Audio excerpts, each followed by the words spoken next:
Dear students, welcome to my channel. आज जिस topic के बारे में हम बात करने जा रहे हैं वो है board plot, which is one other important question asked in examination.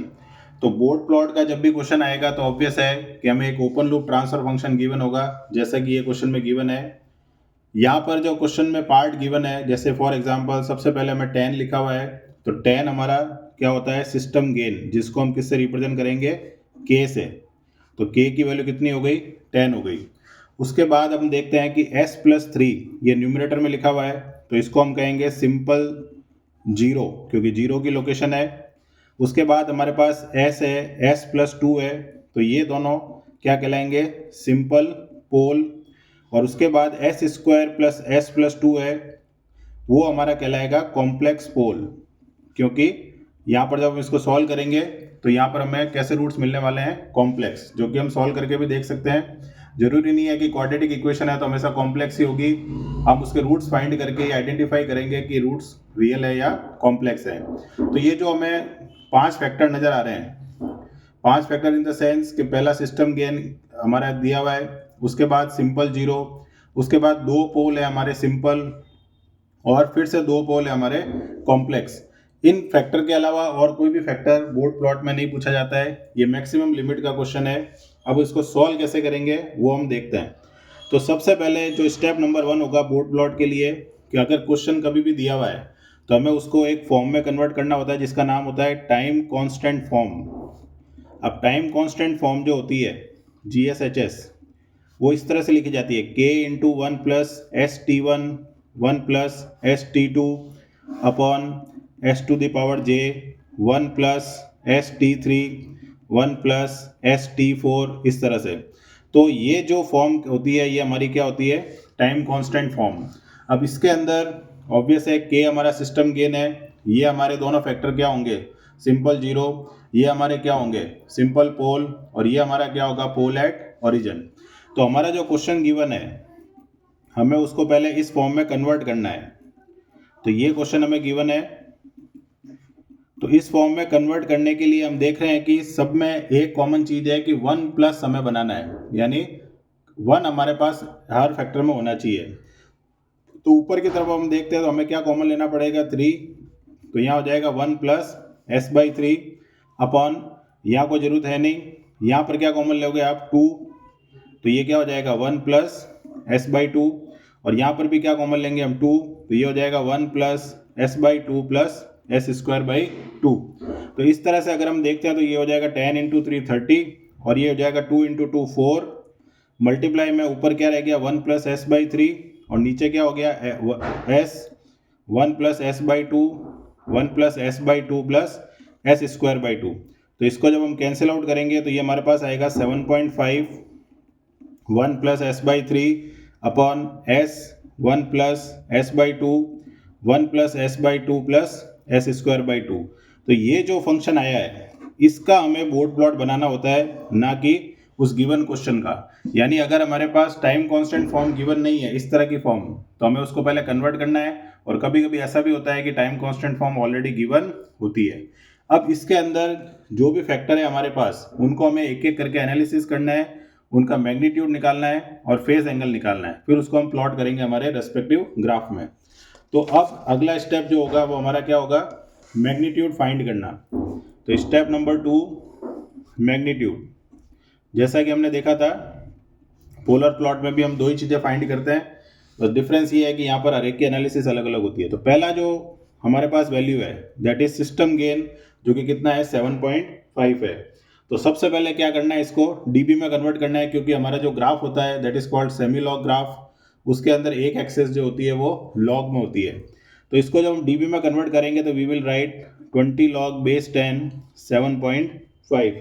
तो इसको जब आप सॉल्व करोगे तो ये राउंड आता है 17.50 dB पर डेकेड। पर डेकेड का मतलब होता है 10 के डिफरेंस पर, जो कि हमारे लॉग ग्राफ के अंदर होता है। तो पहला काम हमने कर दिया, सिस्टम गेन को डीबी में कन्वर्ट कर दिया। अगला जो हमारा फैक्टर है वो है 1 प्लस s/3, जो कि हमारा क्या है, एक सिंपल जीरो है। इसको हम क्या करेंगे, कंपेयर करेंगे, इसको हम कंपेयर करेंगे 1 प्लस एस टी से।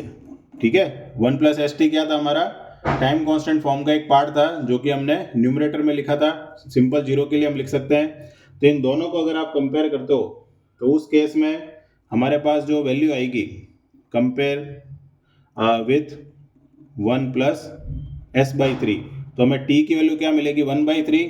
टी की वैल्यू अगर 1/3 मिलती है हमें, तो टी और ओमेगा यानी फ्रीक्वेंसी एक दूसरे के क्या होते हैं इनवर्स, तो ओमेगा की वैल्यू क्या हो जाएगी 3 रेडियन पर सेकेंड। अब यहाँ जो ओमेगा होता है उसको ओमेगा सी लिखा जाता है, where C stands for corner frequency, और कॉर्नर फ्रीक्वेंसी का मतलब होता है जहाँ पर हमारा मैग्नीट्यूड क्या होने वाला है, चेंज होने वाला है। तो ये हमने दूसरा पार्ट जो एनालिसिस किया दैट इज सिंपल जीरो के लिए। थर्ड पार्ट जो हमारा है that is pole at origin. अब पोल एट ओरिजिन में हम देख सकते हैं कि यहाँ पर एक फैक्टर था 1/s, ठीक है। 1/s जो है उसको आइडेंटिफाई करने के लिए अगर मैं इसमें पुट करता हूँ s की जगह s की जगह j ओमेगा, तो हमें क्या मिलेगा 1/j ओमेगा। और अगर मैं इसका मैग्नीट्यूड फाइंड करता हूँ तो क्या होगा √0 का square plus omega square that is 1/ओमेगा।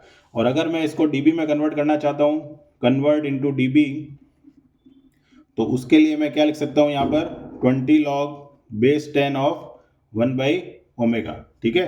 That will B dB पर डेकेड, जहाँ पर ओमेगा की वैल्यू पुट करके अलग अलग वैल्यू आइडेंटिफाई कर सकते हैं। दूसरी चीज जो हमें पोल एट ओरिजिन बताता है दैट इज स्टार्टिंग स्लोप, यानी जो ग्राफ होगा उसका स्लोप कहाँ से स्टार्ट होगा वो हमें कौन बताता है, या तो पोल एट ओरिजिन होना चाहिए या जीरो एट ओरिजिन होना चाहिए। दोनों में से कोई ना कोई ऑब्वियस है प्रेजेंट होगा, या तो पोल प्रेजेंट होगा ओरिजिन पे या जीरो। हमारे केस में एक फैक्टर एस प्रेजेंट है जो कि ओरिजिन पर है। अब एक पोल अगर होता है वन पोल, तो वो हमें स्लोप देता है -20 dB पर डेकेड का, और एक अगर जीरो होता है तो वो स्लोप देता है +20 dB पर डेकेड का। जैसा कि हम यहाँ देख सकते हैं कि हम 20 का लगा रहे हैं, तो y = mx + c, जैसे मैं लिखता हूँ तो m की वैल्यू क्या मिलेगी हमें 20 मिलेगी। अगर ये जीरो है तब तो न्यूमरेटर होगा, डिनोमिनेटर है तो वो चीज़ कहाँ आती है नेगेटिव। जैसे फॉर एग्जांपल ये 1/ओमेगा है, तो इसको मैं अगर ऊपर लेके आता हूँ तो 20 log 1 -20 log ओमेगा, तो log 1 जीरो हो जाएगा तो वो माइनस साइन कहाँ आ जाएगा, बाहर आ जाएगा। तो मैं इस चीज़ को ऐसे भी लिख सकता हूँ -20 log बेस 10 ऑफ ओमेगा। तो ये पोल था, तो पोल की वजह से क्या साइन आता है नेगेटिव। तो हमें ध्यान क्या रखना है कि एक पोल और एक जीरो कितने स्लोप देते हैं +20 और -20। तो अगर कोई कहता है दो पोल हैं तो हमें बस क्या करना है, जो 20 है उसको पावर से मल्टीप्लाई कर देना है, तो दो पोल कितने का स्लोप देंगे -40 dB पर डेकेड। तो n अगर पोल है मेरे पास तो हमारा फॉर्मूला क्या हो जाएगा -20 इंटू n dB पर डेकेड। सिमिलरली अगर n जीरोज है हमारे पास तो ये स्लोप क्या हो जाएगा +20 इंटू n dB पर डेकेड।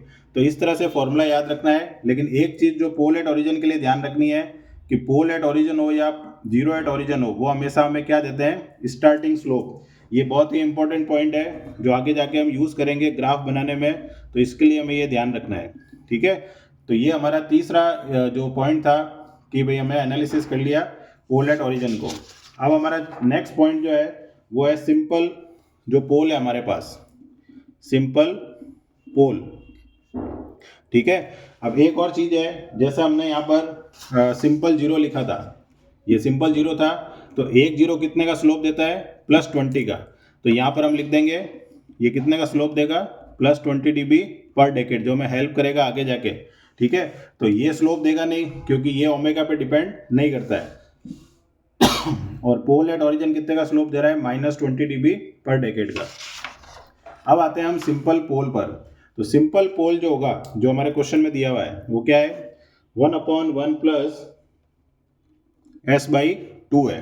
तो अगर मैं इसका मैग्नीट्यूड फाइंड करने की कोशिश करता हूँ तो फिर से s की जगह क्या पुट करूंगा मैं j ओमेगा। तो मैग्नीट्यूड के लिए क्या होगा 1/1 प्लस j ओमेगा/2। तो m बराबर क्या हो जाएगा √1 प्लस ओमेगा स्क्वायर बाई 4। और अगर मैं इसको dB में कन्वर्ट करता हूँ dB कन्वर्जन, तो उस केस में ये क्या हो जाएगा 20 log base 10 1/√1 plus omega square by 4 that is in dB पर डेकेड, ठीक है। अब क्योंकि यहाँ पर वन पोल है तो वन पोल का कंट्रीब्यूशन क्या होगा स्लोप के लिए -20 dB पर डेकेड, ठीक है। तो ये वैल्यू क्या आ गई हमारे पास, फिर से स्लोप की टर्म में आ गई, तो सिंपल पोल हो गया। अब हमारे पास लास्ट जो वैल्यू है वो है कॉम्प्लेक्स पोल की। तो कॉम्प्लेक्स पोल जो है हमारे पास, उसको हम जब सॉल्व करेंगे, और दूसरी चीज़ हम सिंपल पोल से एक और चीज़ फाइंड करेंगे, कॉर्नर फ्रीक्वेंसी। कॉर्नर फ्रीक्वेंसी भी हमें निकालनी है क्योंकि वो भी हमारे काम आने वाली है। कॉर्नर फ्रीक्वेंसी जो कि हमने सिंपल जीरो के लिए निकाली थी, तो इसको हम कंपेयर करेंगे, जैसे 1+s/2 को हम कंपेयर करेंगे 1+st से, तो t की वैल्यू क्या आएगी 1/2, तो ओमेगा c की वैल्यू क्या आ जाएगी 2 रेडियन पर सेकेंड। तो ये हमारी आ गई corner frequency due to simple pole. अब आते हैं कॉम्प्लेक्स पोल पर। तो कॉम्प्लेक्स पोल के लिए अगर हम आते हैं तो हमारे पास इक्वेशन क्या थी, s² प्लस s प्लस 2। तो इसको हम कंपेयर करेंगे सेकेंड ऑर्डर क्वाड्रेटिक इक्वेशन से, जो कि हमने पढ़ रखी है, that is omega n upon s² plus 2 zeta omega ns plus omega n square. जो आपके जो पार्ट है जिसके अंदर आप rise time, peak time, maximum overshoot ये कैलकुलेट करते हैं, तो वहाँ पर ये इक्वेशन आती है, जहाँ पर जीटा जो होता है that is called damping factor, और ओमेगा n जो होता है that is called natural frequency. तो ये वाला जो पार्ट है ये हम वहाँ पर भी कैलकुलेट करते हैं।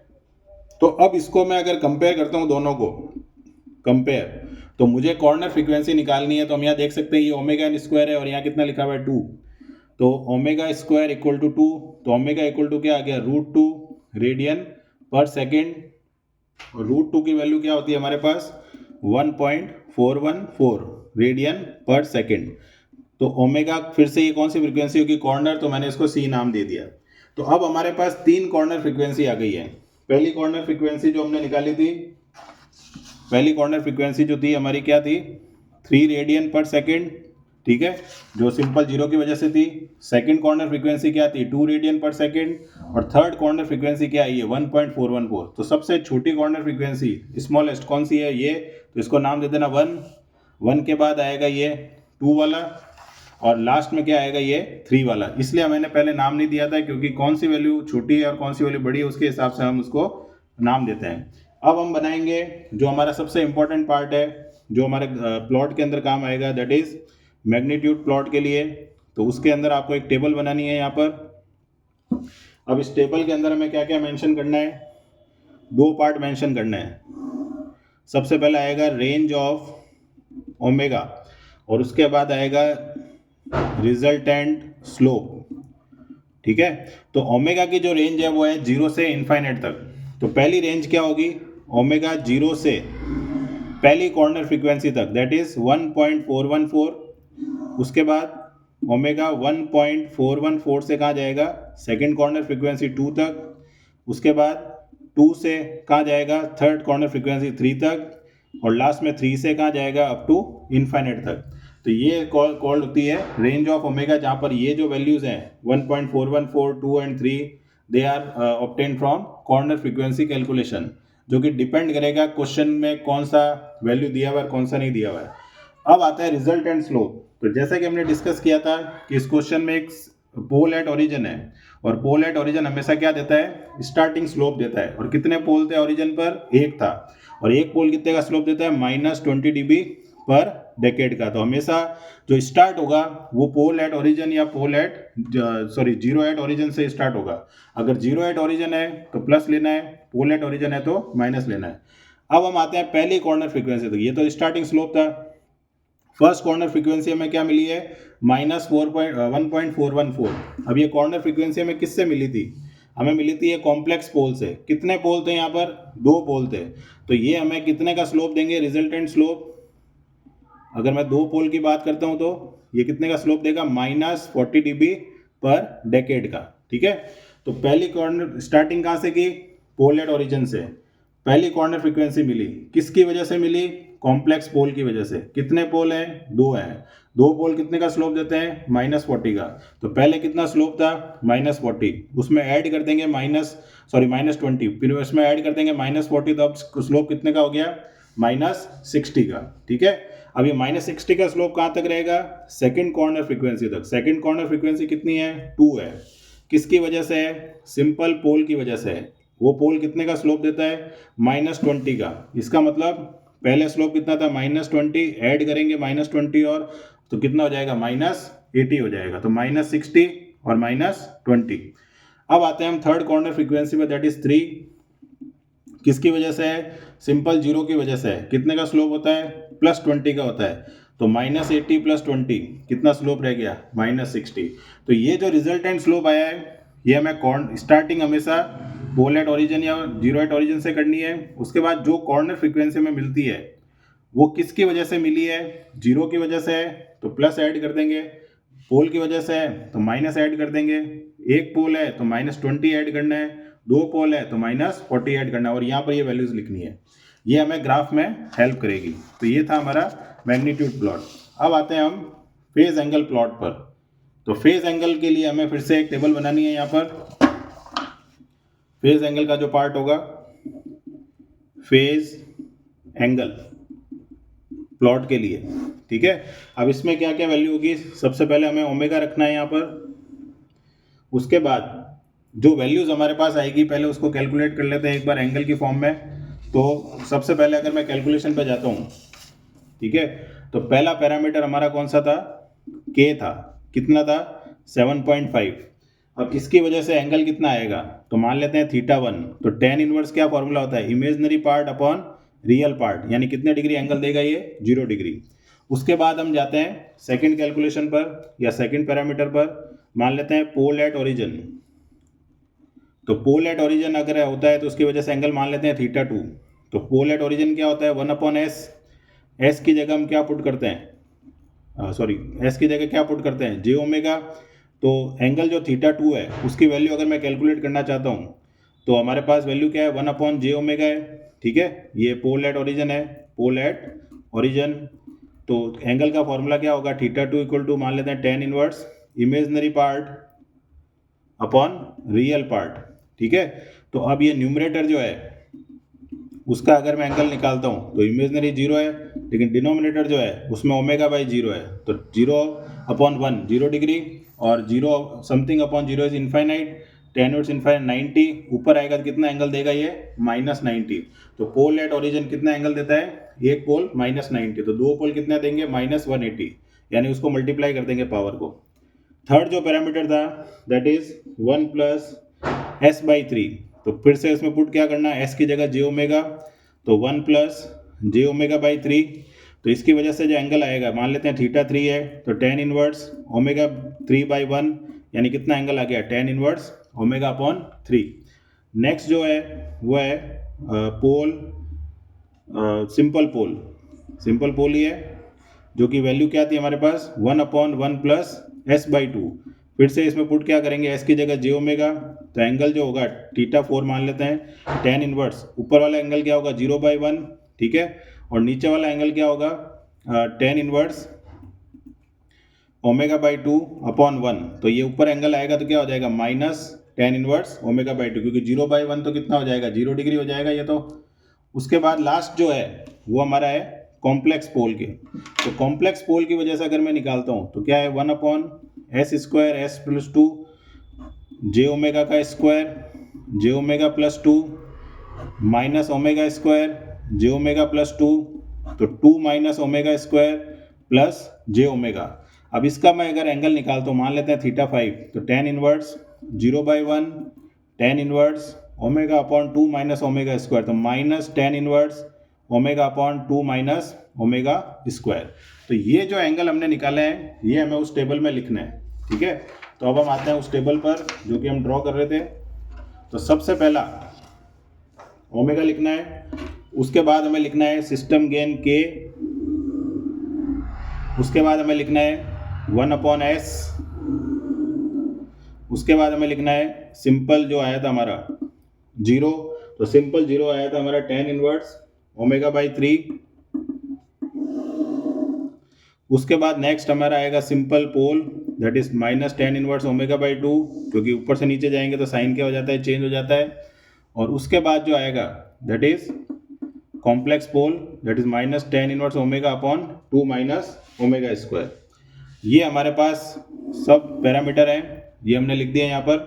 अब इसके बाद में यहाँ पर वैल्यूज़ क्या लिखनी है वो मैं कि सबसे पहली वैल्यू हमारी क्या आएगी, ओमेगा इक्वल टू 0 पे, ठीक है। के की वजह से जो एंगल आएगा वो हमेशा 0 डिग्री रहेगा। अब यहाँ वैल्यूज़ जो है वो आप सेलेक्ट कर सकते हैं, जैसे 0, 5, 10, 100, 1000 और फिर इनफाइनाइट, ठीक है। लास्ट वैल्यू क्या रहेगी हमारी, इनफाइनाइट ही रहेगी।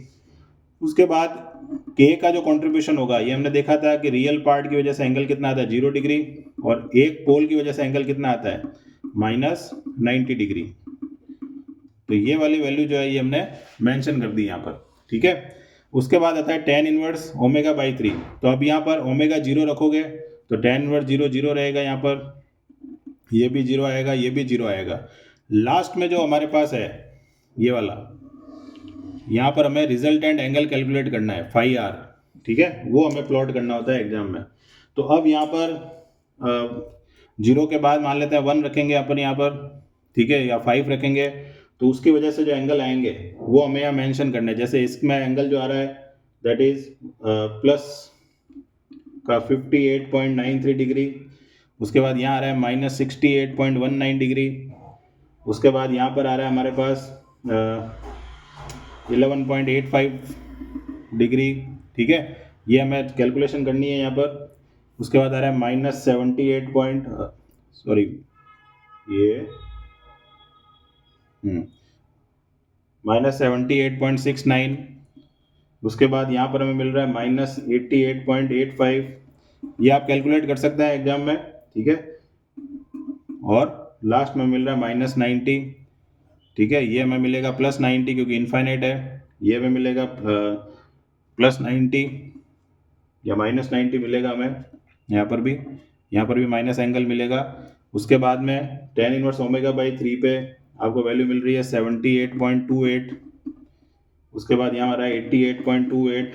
उसके बाद यहाँ आ रहा है 89.82, ठीक है। उसके बाद यहाँ मिल रहा है अपने को -5.71। ये प्लस हो जाएगा यहाँ पर, इसलिए यहाँ पर प्लस लिखा हुआ है। और यहाँ पर हो जाएगा ये प्लस का 0.572 डिग्री, प्लस का 0.057 डिग्री। इस तरह से आपको कैलकुलेशन यहाँ पर करनी है। ये सब कैलकुलेट करने के बाद में हमें यहाँ पर रिजल्टेंट एंगल लिखना है जो भी यहाँ एडिशन पे आ रहा है। जैसे इसका तो ऑब्वियस है क्या आएगा, -90 डिग्री आएगा। और यहाँ पर जो हम देख सकते हैं कि ये भी +90 है यहाँ पर, तो 90 ये कैंसिल आउट हो जाएंगे यहाँ पर, ठीक है। और रिजल्टेंट जो है हमारा क्या आ जाएगा, यहाँ पर 0 डिग्री आ जाएगा। तो अब इस तरह से यहाँ पर ये जो कैलकुलेशन है, तो मैं यहाँ पर एक रैंडम वैल्यू लिख रहा हूँ जो कि हमें ग्राफ में प्लॉट करने के लिए काम में लेना है। तो यहाँ पर जो वैल्यू आ रही है वो कैलकुलेट कर लेते हैं एक बार। 58 और ये हमारे पास है 11, तो 69, ये कैंसिल आउट हो गया, तो ये अराउंड -92 डिग्री आ रहा है, ठीक है। ये अराउंड 78 और ये +78 कैंसिल आउट अगर हो जाते हैं तो उसके बाद ये हमारे पास आ रहा है माइनस का 85 डिग्री। उसके बाद यहाँ पर हम देख सकते हैं कि यहाँ पर वैल्यू, तो यहाँ पर मैं रैंडमली वैल्यू लिख रहा हूँ, ये कैलकुलेशन आप देख लेना। तो -1110 डिग्री, -240 डिग्री, ठीक है। इस तरह से यहाँ पर कैलकुलेशन में वैल्यू आती है। अब ये जो हमारे प्लॉट बन गए हैं दो, यानी जो टेबल बन गई है, इसको अब हमें ग्राफिकली प्लॉट करना है। तो हम देखते हैं कि ग्राफिकली कैसे प्लॉट होगा। तो ये मैंने एक ग्राफ बनाया हुआ है, इसमें ये वाला जो ग्राफ है ये आपको क्लियर ऐसे दिखाई नहीं देगा इसमें। तो ये जो ग्राफ है, ठीक है, ये थोड़ा लंबा ग्राफ है इसमें। तो यहाँ पर मैं एक एक पार्ट्स एक्सप्लेन कर रहा हूँ पहले। तो जैसे सबसे पहले ये जो ग्राफ हमें दिया होगा एग्जाम में, इसको हमें 2 सेक्शन में डिवाइड करना है। 2 सेक्शन कौन से होंगे कि ऊपर वाले सेक्शन में हमें मैग्नीट्यूड प्लॉट ड्रॉ करना है और नीचे वाले सेक्शन में हमें एंगल प्लॉट ड्रॉ करना है। पहली चीज़ तो हमें ये ध्यान होनी चाहिए। उसके बाद आप क्या करोगे, एक 0 dB लाइन ड्रॉ करोगे। यहाँ पर ये 0 dB लाइन जो है, ये वाली लाइन जो नज़र आ रही है 0 dB लिखा हुआ है, ये लाइन ड्रॉ करनी है। 0 dB हमारा रेफरेंस होगा। उसके बाद हमें क्या करना है, स्लोप लेना है। तो जैसे हमारे रिजल्टेंट स्लोप क्या क्या थे वो हम देख सकते हैं कि रिजल्टेंट स्लोप जो हमें चाहिए थे वो थे हमारे पास -20, -60, -80, -60। तो ये जो आपको नज़र आ रहा है यहाँ पर, ये डॉटेड लाइन, ये डॉटेड लाइन जो है ये नीचे की तरफ आ रही है, यानी स्लोप क्या है इनका नेगेटिव है, और हमारा जो चाहिए स्लोप वो भी कैसा है, नेगेटिव है। तो यहाँ में क्या लिखा हुआ है 20 dB, 40 dB, 60 dB, 80 dB, यानी एक ब्लॉक को हमें 20 dB लेट करना है। ठीक है, यहाँ पर ये जो पॉइंट है ये हमारे पास नीचे की तरफ अगर हम आते हैं तो ये 1 पॉइंट है, मतलब ओमेगा की वैल्यू यहाँ कितनी है, 1 है। तो ये जो लाइन हमें नज़र आ रही है ये एक्सेस, ये हमारी ओमेगा है, और ये जो लाइन हमें नज़र आ रही है वाई एक्सेस, यहाँ पर एक पार्ट में हमारा मैग्नीट्यूड है और दूसरे पार्ट में हमारा फेज एंगल है। तो ग्राफ थोड़ा लंबा है इसलिए मैं थोड़ा ऊपर नीचे कर रहा हूँ इसको। तो अब यहाँ पर जब कैलकुलेशन करोगे तो देखो यहाँ पर क्या होता है, जब जनरली यहाँ 1 लिखा होता है एग्जाम में, तो ये 1 नहीं लेना है, इसको 1 को यहाँ 10 पे शिफ्ट कर देना है। तो 10 हमारा 100 पे शिफ्ट हो जाएगा, 100 हमारा 1000 पे शिफ्ट हो जाएगा, इस तरह से शो ऑन आगे शिफ्ट कर देना है। वो इसलिए है क्योंकि ओमेगा बराबर 1 पर, यानी 20 लॉग ओमेगा, तो 20 लॉग 1 जीरो होता है, इसलिए यहाँ पर ये 0 dB को हमने रेफरेंस पॉइंट लिया है। अब ये जो आपने स्लोप ज्वाइन किया है ये एक्चुअल में नेगेटिव स्लोप्स हैं जो कि हमें रिक्वायर्ड है। अब स्टार्ट कैसे करेंगे ग्राफ को प्लॉट करना, तो हमने देखा था कि हमारा जो स्टार्टिंग पॉइंट यानी स्टार्टिंग स्लोप था वो कितना था, -20 dB था। अब -20 dB था स्टार्टिंग स्लोप, तो सबसे पहले आप के का इफेक्ट ड्रॉ करेंगे। तो के का इफेक्ट क्या आया था हमारे पास जब हमने स्टार्ट किया था कि के जो था 7.5, उसके अंदर हमारे पास 17.50 dB पर डेकेड एक वैल्यू आई थी। तो पहले आप क्या करोगे, ये हमारा 0 dB है, ये 20 dB है, तो 17.75 dB पे एक स्ट्रेट लाइन ड्रॉ करनी है, और ये हम देख सकते हैं यहाँ पर हमने लिखा हुआ है 17.75 which is the effect of के। ठीक है, ये वाले के का वैल्यू है। तो अब ये हमारा स्टार्टिंग स्लोप जितना था ना उसमें के का इफेक्ट जोड़ देना है। तो स्टार्टिंग स्लोप जो था जैसे यहाँ पर -20 dB था, लेकिन मैग्नीट्यूड वाइज लेना है तो उसको मानना है +20 dB है। तो +20 में अगर मैं 17.5 जो के का इफेक्ट है वो अगर जोड़ता हूँ तो वो आएगा 37.5। तो स्टार्टिंग स्लोप तो -20 है, लेकिन स्टार्टिंग पॉइंट, ये जो हमें पॉइंट यहाँ पर लगाना है ये वाला, ये हमारा है 37.5 dB। ये हमारा कैसा आया कि स्लोप की वैल्यू में हमने के इफेक्ट को क्या किया, ऐड किया, तो हमें स्टार्टिंग पॉइंट मिला है। ये हमारा क्या है, स्टार्टिंग पॉइंट है, ये जरूर ध्यान रखना। स्टार्टिंग स्लोप अलग है, स्टार्टिंग स्लोप तो फिक्स है -20, लेकिन स्टार्टिंग पॉइंट को क्या करना है, स्टार्टिंग स्लोप के मैग्नीट्यूड में के इफेक्ट को ऐड करना है, तब हमें मिलेगा स्टार्टिंग पॉइंट। उसके बाद में स्टार्टिंग पॉइंट में मिल गया, तो स्टार्टिंग स्लोप हमें कितना लेना है, -20 dB। तो क्या करना है, ये हमारी स्केल है जैसे फॉर एग्जांपल, तो ये हमारा स्लोप कितना है, -20 dB है। तो इसको यहाँ लेके जाना ऊपर की तरफ 37.5 पर, और लाइन ड्रॉ करनी है हमें स्लोप पर। ठीक है, ये लाइन ड्रॉ करी हुई है। कहाँ तक ड्रॉ करनी है, पहली कॉर्नर फ्रीक्वेंसी पर। पहली कॉर्नर फ्रीक्वेंसी कितनी थी हमारे पास, फर्स्ट कॉर्नर फ्रीक्वेंसी थी 1.414। ये स्टेबल से हमें ध्यान रखना है, यहाँ पर हमें रुकना है -20 dB। तो 1.414, अगर मैं ये 1 ले रहा हूँ, ठीक है, और ये 2 है, तो 1.414 का यहाँ पर होगा। तो ये हमारी पहली कॉर्नर फ्रीक्वेंसी होगी जो हम देख सकते हैं ओमेगा C1 1.414। तो यहाँ से यहाँ तक स्लोप कितना रहेगा, -20। उसके बाद हमें स्लोप लेना है टेबल से -60, और वो लेना है 2 तक। तो ये यहाँ पर जाना आप फिर से, ये 60 dB है, इसको बिना हिलाए थोड़ा सा यहाँ पर लेके आना, और क्या करना है, 60 dB का लाइन ड्रॉ करना है, और वो फ्रीक्वेंसी कहाँ तक जाएगी, सॉरी स्लोप कहाँ तक जाएगा, second corner frequency, that is 2 radian जो पर सेकंड आया था हमारे पास। उसके बाद हमारे को स्लोप चाहिए 80 dB, तो फिर से यहाँ जाना 80 dB पे, और जहाँ लास्ट में छोड़ा था उस पॉइंट पे जाना, 2 से कहाँ तक जाना है हमें, 3 तक। तो देखो 2 से लेकर 3 तक ये थर्ड कॉर्नर फ्रीक्वेंसी लिखी हुई है। यहाँ तक हमें स्लोप कितना लेना है, -80 dB पर डेकेड। और उसके बाद में स्लोप फिर से 60 dB है, तो फिर से आप यहाँ जाएंगे, ये हमारे रेफरेंस पॉइंट पर, और इसको यहाँ लेके आएंगे 3 पर, और लास्ट में अप टू इनफाइनाइट तक कितने का स्लोप ड्रॉ कर देंगे, -60 dB।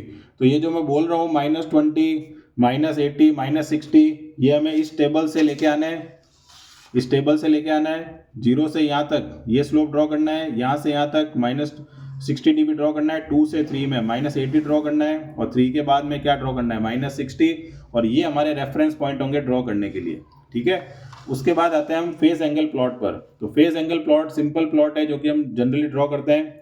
सेंटर वाली जो लाइन है, जैसे वहाँ पर रेफरेंस पॉइंट था 0 dB, यहाँ पर रेफरेंस होता है -180, तो -180 की एक लाइन ड्रॉ करनी है 30 डिग्री के सीक्वेंस में, ऊपर की तरफ एंगल मार्क कर देना, जैसे 150, 120, ठीक है, 90, 60 और सिमिलर 210, 240, 270 ये मार्क कर दिए।